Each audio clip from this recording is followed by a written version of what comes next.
Oh, hey, what's up? It's Pete Thorn, and I'm in Sheffield, UK. Tonight we played at the Sheffield City Hall. And Sheffield City Hall, check this out, was the site of the venue of the first Van Halen show in the UK and the first Rush show in the UK. So when I had a little chance to speak during the show, I said, was anybody here for either of these two gigs? And one guy was like, yes. I was like, I'm so jealous. Tell me what that was like. And he said, it was brilliant. So that's pretty cool. Awesome. I'm sorry I didn't put up a watch page for this today. We're in the middle of 4 in a row, and there's only so much time in the day.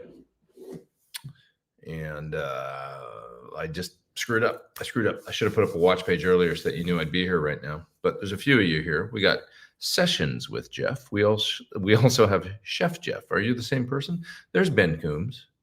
What's up? We got Paul. It's going to be an intimate crowd. We got 21 of you here right now because nobody knows that I was going to do this. So, but anyway, yeah, it was a really, really fun night. We've never played here before, so it was only about 600 people. Which is pretty small for us.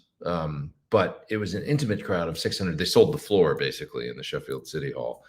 And just because we've never been here, so people didn't know what to expect. But the people that came out, it was great to see. Like, it's always great to see the folks that come a lot to see this band, because there's a lot of people that kind of follow the band and go to different gigs. And they've been like, we've been to like 15 shows or 20 shows or whatever over the years. But it's always fun to meet new people that have never seen it. You know, they don't know what to expect. So it was a little bit like that tonight. It was really cool. And so it was kind of like doing like an intimate gig then everybody rocked out. It was great. Had a really good time. This is the home of course, Def Leppard. They started in Sheffield. I'm sure they've played this very venue many times. And Saxon, not from too far from here, close to Sheffield, I think. So there's a rich rock and roll history in this part of the UK. Firewolf coming in hot and fast here with the super chat. Thanks. Appreciate that. I'm going to go with a 410 for the basement, thinking 2 Celestial Golds and 2 Creambacks. Probably great in a 410. Probably sound really good, I would think. Kind of like the Alnico and Greenback blend, Check the efficiency and see that they're within a couple dB of one another. And if they are, I'm sure it's all good. Probably sound great. Oh, yeah. Dan's checking in from Minnesota, and he says, looks like the tour is going great. Yep, really good so far. We're in the middle of like 4 in a row right now. And then so tomorrow we go to Shrewsbury. I like Shrewsbury. It's a great town. So we do 2 there, and then we go to Manchester, and then we're in London for a couple. The day off in Manchester. And then we play Manchester. We do 2 in London. We do Norwich. Then we have another day off, and then we do, I think, another 4 in a row or something. So we're really in the thick of it now and playing a lot. It's really fun.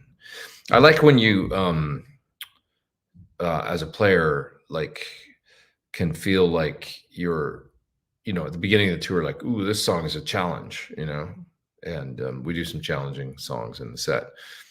And then by this point in the tour, you're feeling like really settling in, and like it's really fun to play those same songs that a couple weeks ago you were like you really, it was busting your balls to like get it to sound good and kind of nervous about it or whatever. And then by this point in the tour, it's like and you're just like your hands just kind of do it. Not every night. I mean, you can have your good nights and bad nights still, but it's like on a way more consistent level. You feel like you've stepped up to the plate.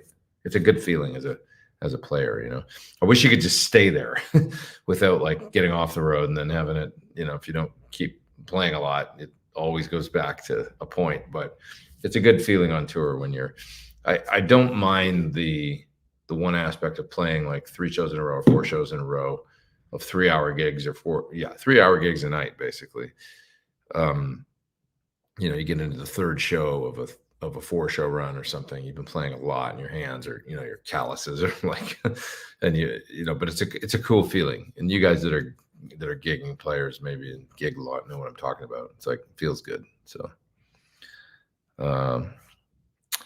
Yeah. Jared says, I'm a new guitar player. Finally played through the Star Spangled Banner 5 minutes ago. Awesome. Head to the baseball stadium and play it before a game or something. That's great. It's always good to have repertoire for sure. Oh, what else we got here? Your version of Band on the Run was great. Yeah, that's fun to play. I love playing Band on the Run. It's so fun groove to kind of set. It's not a hard song to play really, and it's just a great groove to kind of settle into, you know. And it's such a neat tune. So we do that. So I've missed NAMM. Somebody said there. I'm far away from the NAMM convention. Yeah, me too. I haven't been there. I've been here. I've been over here gigging. So it looked like it was a great show, and a lot of people. It looked like it was really fun. I'm sorry I missed it. I'll try and go next year for sure. Schedule this around it or something. But because I like going to NAMM. It's a good time. Who we got here? David in Edmonton. What's up, homie? How you doing? Well, we got 103 people online, so we got a few people here. Any funny blunders on this tour? Some Freebird stuff, because we play Freebird with the whole solo. One night James got lost and he chose to kind of go to a later part in the solo, and he's like looked at me like I was doing something wrong. I was like, I'm way behind you because you're way ahead of me. We're not there yet. And then he realized that was funny. It's just little things like that. The Freebird solo almost sounds better if you play it kind of screwed up, you know, not perfect, like technically, you know, because it's like a little chaotic even on the album. So it sounds more authentic if you don't do it like note for note. So that was funny. Yeah. Sessions with Jeff says he likes this time because of he's in Australia. That's funny. Yeah, I know it is probably a little bit easier for you, right? Than the normal super early. Yeah. It's just kind of late. I can't stay long either because I got to get out of here and get on the bus and stuff. But I had to sign on. I was just like, yeah, I'll be honest. You know, I should be more on top of it. I've done a million Sundays for like 5 years now, right? And a guy was walking through. We do a meet and greet after the show, and normally wouldn't do one for an 8 o'clock show because 8 till 11. The show, like I just played a 3-hour show basically. If we do a 3-hour show, we're ending kind of late, like around 11. We won't do the meet and greet thing afterwards, signing, take pictures and stuff like that, just because it gets so late in the venue that sometimes, you know, you can get fined by the venue for hanging out too long and stuff. So, which is part of why I got to go soon, because we did do a meet and greet tonight for the 8 o'clock show, kind of last minute, because it was like it was such a great crowd and there were so many new people. James, our MD, was like, we should do it tonight, you know, even though it's going to be late. But there was a guy in the meet and greet line that said like, oh, I'm a big YouTube fan. I follow you on the channel and stuff. And I went like, I didn't put up a watch page for Sunday Live. I just get lost sometimes when it's like when it's in the middle of. Oh, it's never happened before, really. I don't think I've ever missed it. But when you're in the middle of 4 in a row or whatever, you know what I mean? I just got spaced out, so that's why I didn't put up a watch page. But anyways, I'm being as consistent as I can for being a knucklehead. And Hollywood actress says, did you fly your whole rig and amp to the UK? Yeah, I flew a lot over actually this time. Like I already had a 412 here, but I flew another one over. That's really expensive. I flew shipping a 412 to the UK. 2 heads, 412, pedal board, 5 guitars, and then I flew with 1. So that's 6, and then I got a Taylor here to use from Taylor for 1 song, so that's 7. Plus an accessories case, plus my wireless 4-space rack. So it's a lot, but you know what? It's worth it. It sounds killer. Felix says, any recommendations for an FRFR cab? It's never my favorite thing, but my favorite one that I've tried is the Atomic. The Atomic one. It's called a CLR, I think it's called. I like that one a lot for that type of cab. Here's some folks that have seen the show. Christopher says, great gig at Cambridge, our 5th time. You were all awesome. Thank you. Good luck for the rest of the tour. Appreciate it. Thanks. Is the 3rd Sir had a spare? Yeah, I have 3 heads up there. Yeah, it's a spare. The 3rd one on stage was just in case of if either of the other 2 go down, then I've got the other one there ready to go. Thomas says, I got rear-ended. That sucks, dude. I'm really sorry about that. Can't make the Ultra show. Oh, man, I hope you're okay. Rehab is going good. Jeez, dude, that's terrible. Well, rest up and heal up quickly. I'm really sorry to hear that. That sucks. Car accidents. It's such an awful feeling getting in a car wreck. You know, it's like such a like the world slows down in the moment, and then it happens or whatever. You got rear-ended, so you didn't even see it coming. I've had that happen too. Once when I was quite young, I was waiting to merge onto it was like a freeway that was being worked on, so it had a very short on ramp because there was construction going on, and they plowed into me so hard from behind they wrote their car off, and I was looking like this because I was like looking over my shoulder for the oncoming traffic. So I was only about 18, I think, and I just got plowed into from behind, and I don't think my neck's ever really been the same since then. But yeah, it's a terrible feeling. It's such a jarring, like upset to your life and to your and hopefully you can come out of it okay, and you're not like, I guess the only upside is like if you can recover from it and stuff like that, if it's not like a worse than that, which is awful, but been in enough car accidents to know it's such a horrible thing. So anyway, rest up and feel better and heal up, and I hope you're 100% before long. Sorry you can't make it. Any ideas for a cool delay? Seeing the new MXR Joshua. That's a great delay. Kind of leaning for a DD200. Yeah, DD200 is great. Looking to cover some U2 Floyd sounds. They're very different kind of in many ways. I mean, when I think of Floyd, there was a lot of Binson, the Echo Rec.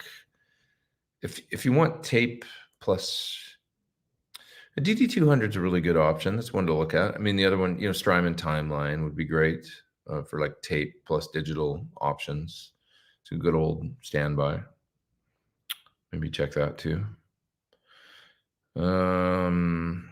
And then if you wanted just an easier kind of thing, the Joshua is great. Or the Halo from Keeley's terrific. There's Ryan. Hey, Ryan, what's up? Good to see you. Yeah, the 3PT100 is full on Rockstar. It's really fun having all three up there. I think it looks cool too. Been rewatching your Van Halen videos. Wondering if you ever try to get that elusive early tone using Guitar Rig. I use an early version of Guitar Rig. Back when I first got Logic and stuff and was recording, I used to use the early version, and I got pretty good tones out of that. I felt like Plexi style amp and stuff sounded really good in it.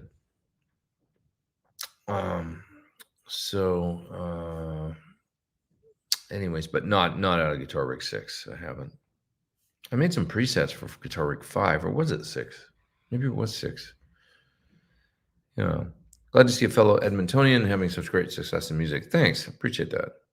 Yeah, yeah, it can be done, coming from Edmonton. And I remember, when I started, it was like all pre-internet and everything. And when I left, it was 1990. So we were still 10 years away from sort of readily available internet being a thing as a thing. And yeah, it was pretty blue collar. But there was, I had some great examples in Edmonton of musicians that were working musicians, that was their full-time thing. So Terry McDade, my teacher, and the McDade family, they were really inspirational to me, as well as Brian Hughes, who now lives down in Los Angeles.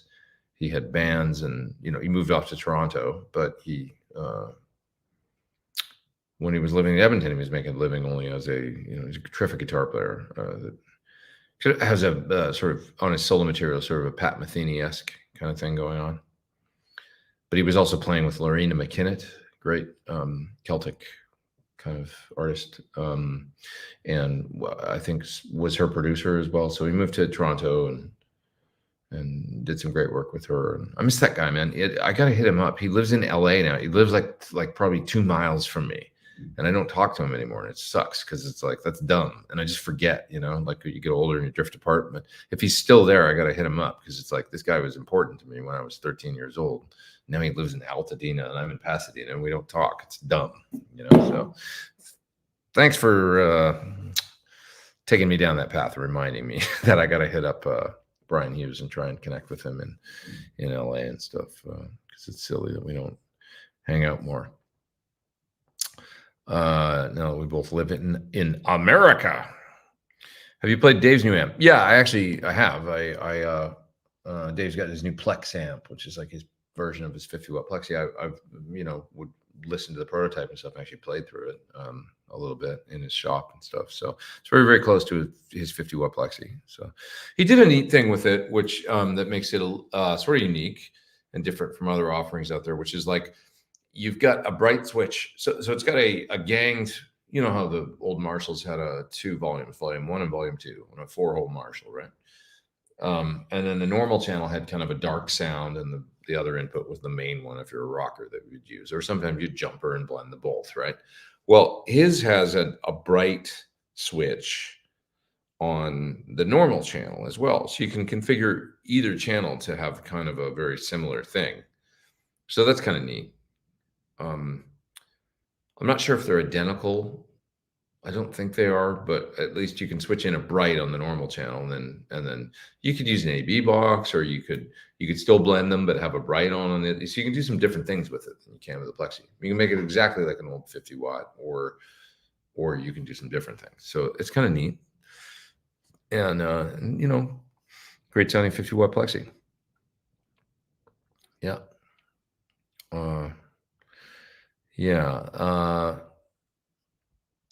Iberge says, great to see experience it firsthand as a bedroom guitarist. It is hard to develop chops in the same way as touring.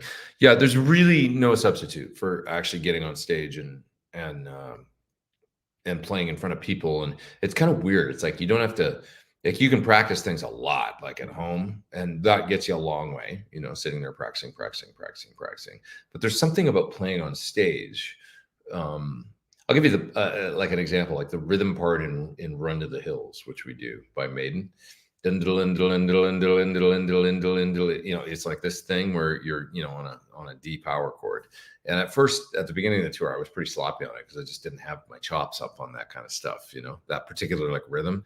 But it's not like I practiced it a lot like before, like I learned the song and then I could do it, but it was like you get in and play with the band, it's really fast, and it's like, oh, I'm kind of sloppy on this, sort of sucks or whatever. And then but you're working on a lot of material, like whatever, 25 songs or whatever, so I don't come back to it all the time, like work on it. But within like a week of gigs, you're kind of doing it, and you're just through playing it on the gig, every night, standing up, playing it with the guitar, it's loud, and you just do it.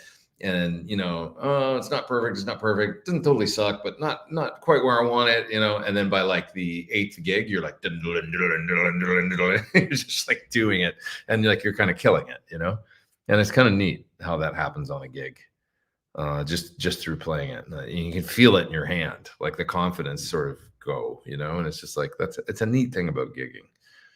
I really like it. But your hometown Edmonton Oilers are making history, 16 wins in a row. That's awesome. I haven't been following because I've been over here, and now you're making me want to follow. Okay, I'll check it out. I haven't, I follow the Oilers in playoffs and stuff like that, but I haven't been, or it's not the playoffs. It's like early in the season, right? I only follow in the playoffs, but we're only we're not even February yet. So that's incredible. So they're just having a great season, great regular season. I follow the Oilers when it comes to the playoffs, generally speaking, and they're like the only hockey. Like I don't really watch NHL. Obviously, I'm an idiot because of what I just said, but I don't really watch NHL that much anymore. But when the Oilers are in the playoffs, I will watch, like when they were against Vegas last year and stuff, and Colorado and all the great teams. But so it's good to hear that they're doing really good this year. That's awesome. So okay, so I got to watch. That'll be amazing if the Oilers. I mean, I'd love to see them win another cup. That'd be incredible. What do I think of the 2 Notes? That's their new plugin, right? I haven't checked it out yet. They asked me to make, I'm doing a lot with them lately. Like I did presets for the Opus. I did presets recently for the Captor. But they asked me to do presets for this, and I just didn't have any time because I'm out here, and I'm like, they were keeping me very, very busy with stuff for a while. And I was like, I can't, I'm on the road. So, but maybe when I get back, I can look at it and stuff, but I haven't even checked it out yet. I haven't been able to check out just about anything that came out at NAMM. So I'm sorry, because I'm just out here gigging and, you know, and stuff. And it is what it is. But I'm getting a FaceTime call, and just one sec here. Got a text. So, okay. Thomas says, I got to go soon. I got to clear out of here. But so it's not going to be a long one today, guys. I'm sorry about that. But I'll just probably go 30 minutes, another 10 or so. Will you be meeting with Mick and Dan again? Not probably on this run, I don't think. That was great last year. I really had fun meeting them, but we're not playing Yeovil, which was close to them. We usually did this theater for like 2 nights in Yeovil, and that was the closest gig to them, and we're not doing that this year, so probably not. But I should mention I do have 2 more masterclasses. 3. Got Glasgow, Guildford, and London. So London's sold out, I think. Guildford's close to London though, and I don't think sold out yet. Glasgow, I don't think is sold out either. A few tickets left for both those. So, but I think London is sold out. So the master classes have been really fun for anybody out there that have attended. We played a couple songs, you know, you get to hear a couple songs from the set, and then we take questions about those if anybody's got any questions for the whole band. And then I just start going into, you know, a little bit of philosophy about guitar tones and rigs and stuff and what we've been doing. And then you get to see James's rig. He's got a really cool hybrid of Axe effects and an old Marshall and an old vintage Marshall 68 412 cab he's using out here, which sounds great. And then you get to hear my rig as well, and you know, step through some tones and stuff like that, and then just take a bunch of questions from the attendees and stuff, and then we do some giveaways, and everybody's entered to win one of my signature guitars that comes to one of the clinics. So it's kind of fun. So 3 more of those coming up. You get to there's a couple questions about volumes. Those amps get to ear bleeding. The amps are pretty pumping loud on this tour, but I'm using a Plexi screen in front of them, so I can actually crank them up pretty good. It would be a problem if I didn't have the Plexi. I think front of house would be like, no. But with the Clearsonic panels, it actually seems to be fine. So it's pretty good and loud on stage, I must say. James was playing pretty loud too. I mean, he's got a 50-watt Marshall that's pretty cranking through that old cab and stuff. But we both have the Plexi in front. As soon as you put up that Plexi panel, it's like you can kind of crank the amp. Like you could probably use, 50-watt Plexi or whatever at kind of like with no attenuation, and you'd be fine.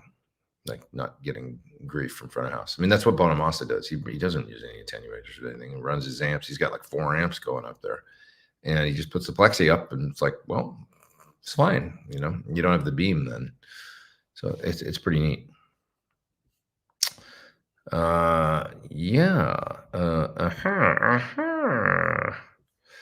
Could a clinic be called a geek and greet? I think so.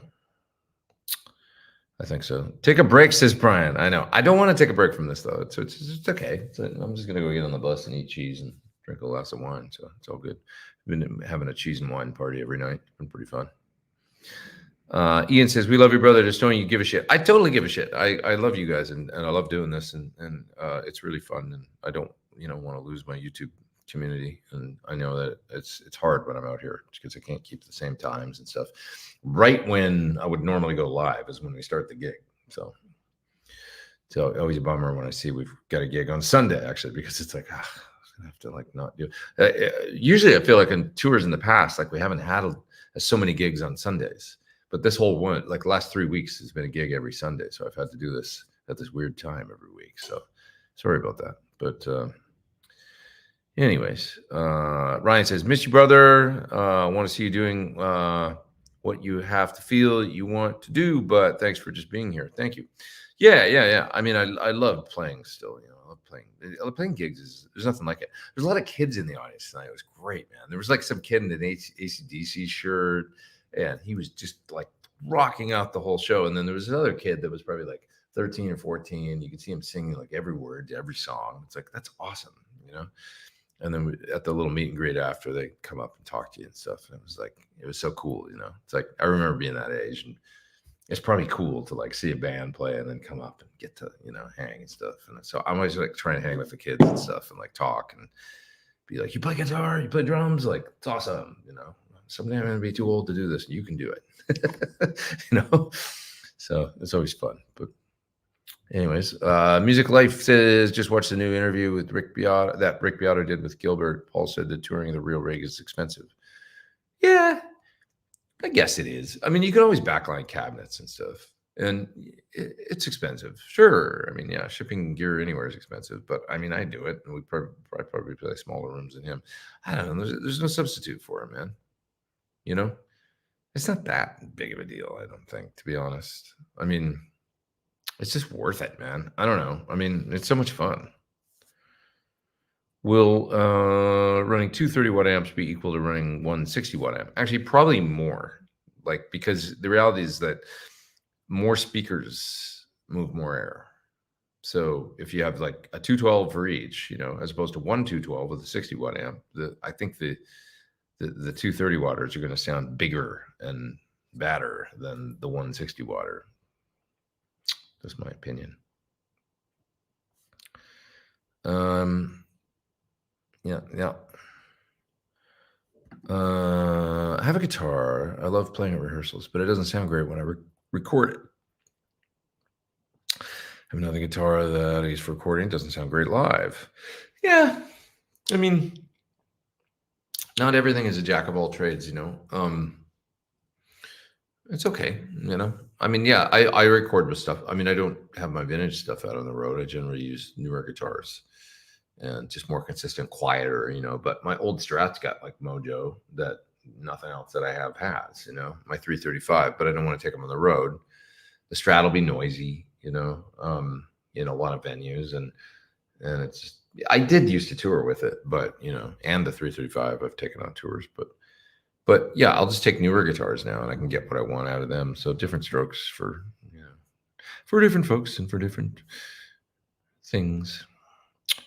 How different is the tone between the red and black HSS on the neck pickup? Oh, pretty close. Does the FU tone bridge change the sound? The bridge on the FU tone bridge has a very deep sound, I find, in a cool way, because I think it's that big brass block. The neck pickup sounds killer on it.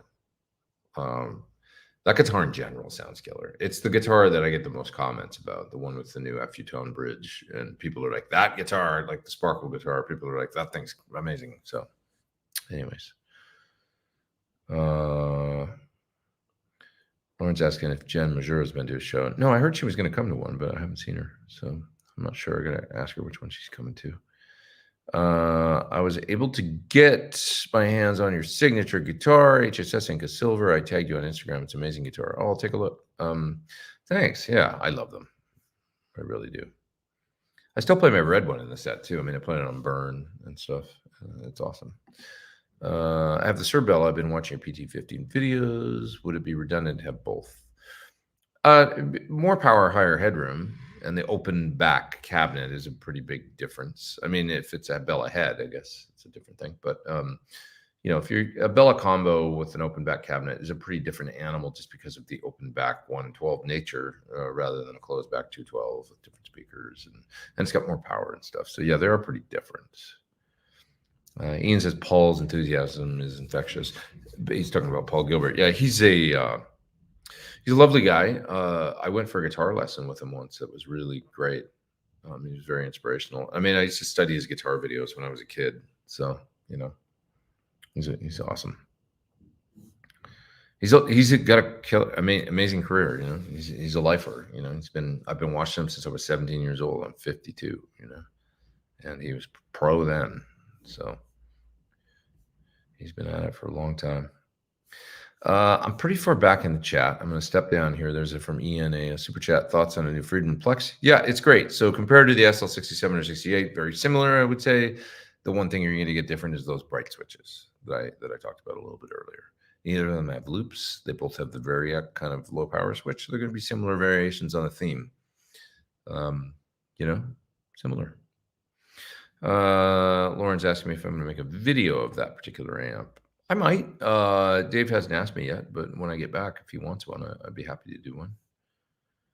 Thoughts on the Friedman IRX? I think it's great. Killer. I made a video on it. I liked it right when I tried it. It's just a simple, alternative to a modeler or whatever. If you need a direct solution, pedal board, or for recording and stuff at home, and you want something that's tubes and easy to use, 2 channels, no screwing around. I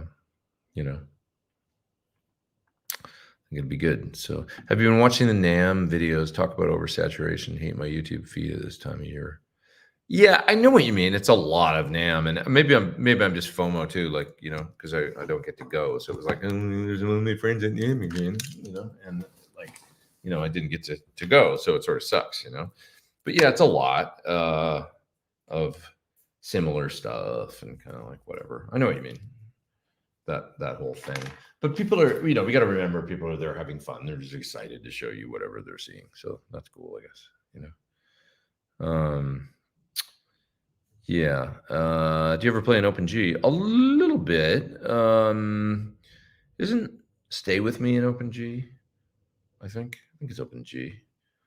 There's some other songs that I've done in Open G. I do this hybrid kind of Open G tuning where I just tune it's not really Open G, but it's like if you tune the high E string down to D, isn't that like Open G? But not the low strings. It's like the top 4 strings become like basically like Open G as soon as you drop the E to D. So I've done that before, and I play that. There's a Five for Fighting song that I do in their set that I use with that tuning, with slide. Yeah. The 3 PT100s remind me of the way Lukather would have 3 Wagners. Yeah, exactly. That's where I copped it from. Like, oh, that's a good idea. He's got a 3rd head there probably for backup. Makes sense. Yeah. Okay. What else we got here? Move down through the chat. I think we almost hit 200 people online, which is great for not having, put up a watch page earlier. Yeah, here's a comment about the API video that I did. The pedals. API pedal vid is the grit, right to the goods. Guitar pedal shelved and padded with the ES sounds, just like early Rush. That's interesting. Kind of, yeah, it could be that working man tone, I guess. Probably be pretty good for that. A pretty neat pedal. I didn't like it at first, and then once I kind of went, wait a minute, just don't expect it to be something that it's not. Trying to embrace what it is. Then I liked it more. The other two, the bass pedal and the compressor, I think are terrific. And then if you can just get your head around the guitar pedal being like EQ and a really big broad overdrive that is more like a console overdriving, like then that made sense to me. I think JHS color box. Sheldon's asking about the the Tone Master Pro. I like it. I like the excuse me, the touchscreen, the interface and stuff. I like things about it.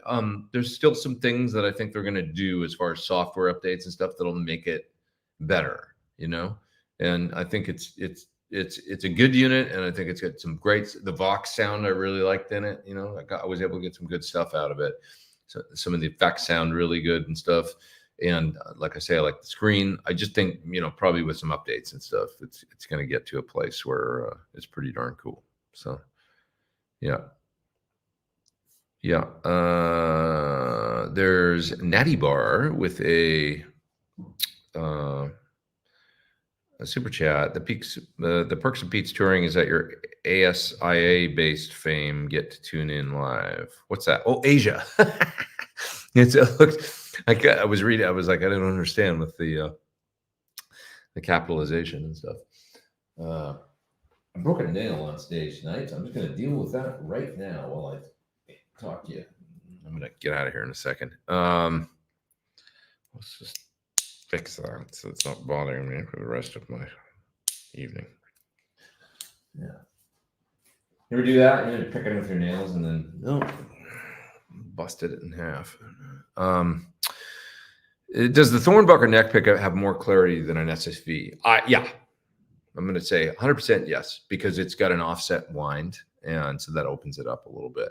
And it's actually a lower wind than an SSV. It's 7 point something. It's like a Gibson T-top or something in that respect. So, Yeah. Yeah. So I think you would find that it does have more clarity, openness, and stuff. Yeah.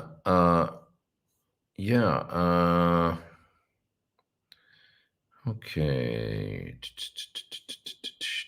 Just reading through some of your comments here. NAMM Thursday was busy. I think it got really busy Friday, Saturday. People said it was a lot of people.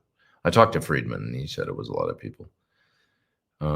Any shows or movies you watch on the bus or long flight over? Just finished Slow Horses with Gary Oldman. Oh, I haven't seen that. That sounds cool. I always like watching movies on planes. I get all emotional on planes watching movies. I don't know why. It's like, you're leaving home, you're gonna be gone for a long time, you're flying overseas, you come over and watch some story that gets you, and you're like, oh, I'm a little sad. I'm trying to think of a good movie that I've seen on the plane recently. I watched some good ones on the flight over, but I don't remember what they are right now, so sorry. Nothing right now on the bus or anything. We haven't been watching anything. Lauren says it was weird seeing boutique amp design in a 10 by 20 booth, but it really worked and it was a lot cheaper. Yeah, well, at least they were there, right? Because they weren't even going to go, I mean, it's like a lot of companies weren't going to go, and then Boss decided to go. They decided to go. I mean, Sir had a tiny little square, but it was like, I think everybody kind of went, all right, we'll go and let's just do it. And then they went, and there's a lot of people. So I think next year you'll see, I don't know. It's, they charge so goddamn much is the thing. NAMM, the whole thing with NAMM is they're knuckleheads. It's, to me, it's like, you guys have got to realize that, like, these companies aren't going to come back unless you make it enticing. So, I love going to the show. I love the concept of it. I'm a supporter, but it's like, come on, like, work with them to, like, make it a realistic thing, because in the age of the internet, they don't really need to go. So everybody's kind of going because, like, they're gonna. It was sort of like, talking to companies was like, are you gonna go? I hear so and so's going. Are they gonna go? I don't know. Everybody's waiting to see who gets in. And it's like, all right, we'll go. We'll just get a little booth. Even big companies. So, I mean, the booths, if you guys knew what they cost, it's insane. It's like, if you get into, for somebody like Fender or whatever, it's hundreds of thousands of dollars. Boutique amp design. I mean, I can't say for sure, like, exactly what. But I know just the booth, right, was probably like 50 grand, in years past, that kind of thing, just for the space. And then they got to make all the banners and do everything, and then it's the time to get everything there, and then you're paying everybody, all the employees. I mean, think about it. It's like a massive, like, it becomes like a 6-figure proposal just to go to NAMM for like a few days. Do you really make that up in sales of amps? And it's like, we're not talking about it, about a computer chip company or something. We're talking about amp company. It's like with a margin that's not like crazy. It's like a 35% margin. It's like, is there really a reason to, so that NAMM needs to make it enticing for people to go. And so that's why you see the sort of the tentative nature of people going stuff. I have my carbon copy in front of my Mesa Cali, which is set with a tad of breakup. I play classic rock with a Les Paul. Would you gig this way? Yeah, you can. I'm not. I mean, the carbon copy is a great. Edge of breakup, sure. Yeah, probably sounds really nice like that. It's a great delay to use for that, but it is a dark delay, and it's like, if you want more like rock solo delay, then you got to use something in the loop, I would say. But if you want like a nice warm analog, kind of 70s delay, that's an okay way to use it, Yeah. All right. Well, now I've almost gone 40 minutes. I got to go, you guys, I think, because I got to get out of here, and I need to make a phone call before I leave and stuff. And I'm going to have service once I get out of the building and stuff like that.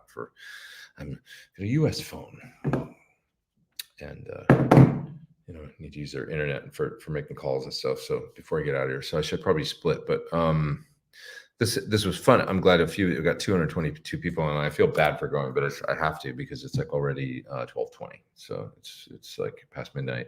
I got to get out and get on the bus. We're going to go to Shrewsbury and do 2 nights in Shrewsbury. Okay, let's take a look before I go and see where I am next Sunday, so that I can tell you whether or not I'm going to do this at a weird time or a normal time.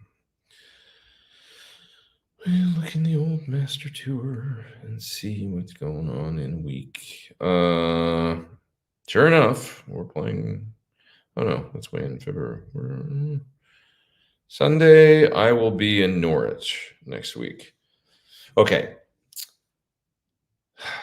This might be tough. I might not be able to do next week because I might have to drive right after the gig to go back to London.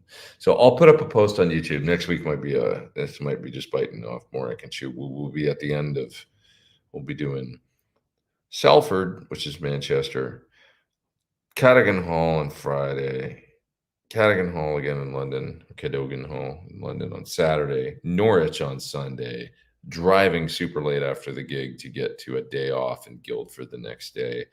And I'm not driving on the bus for, it's a long story. So I'm in a car. So I just might not be able to do this next week. Might be on the road. Kind of my guess is that probably be the way it'll go, but we'll see. And I'll put up a something on Facebook or whatever and let you guys know. I'm sorry, I like to do this and keep it consistent and stuff like that, but it's just like, it's such a bummer like that I haven't had a Sunday off. I feel like we usually have Sundays off when I do this classic rock show tour, but it ain't working out that way. So anyways, and then the following week I'll be in Nottingham after the after the gig, and I'll figure it out. I don't know. We got every damn Monday off, but never a Sunday. Sunday's not a rock day. What are we doing all these gigs on Sundays for? And then the next week I'm playing in Netherlands on a Sunday. So looking like it's going to be like this all the time. And then it'll be time to come home, basically. Oh, of course. Jesus. I'm going all the way up to February 25th here, which is a Sunday. That's a travel day, so I'll be flying home that day. So it's just another day that I can't do it. I should start. I might just switch because it's looking like Mondays. I've got Mondays off maybe I should just switch to Monday for the next few weeks. Would anybody complain about that if I did it on a Monday for the next few weeks? We call it Monday Live for about a month because it's just the schedule we're playing every Sunday. It's been bonkers. What do I think about that? I'll put up a post or whatever, and I'll say Monday Live on the, let you know. Monday works, says Music Life. I like the flexibility. Thank you. Yeah, do Monday Live. All right. Yeah, maybe Monday around this time or something like that. Yeah, I mean, everybody can watch it on the replay or something if you don't get to tune in. There's a super chat from who's that? Dan, I appreciate you, man. Thank you. Rental car and cider funds, but not combined. Thank you very much. Good advice.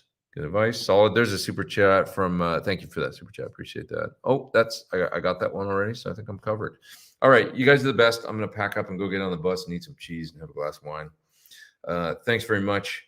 Look for me maybe Monday next week. I think that's the way to go for the rest of this tour until the end of February is I do Mondays instead of Sundays because Sundays are just, I can't do it. All right. Take care, everybody.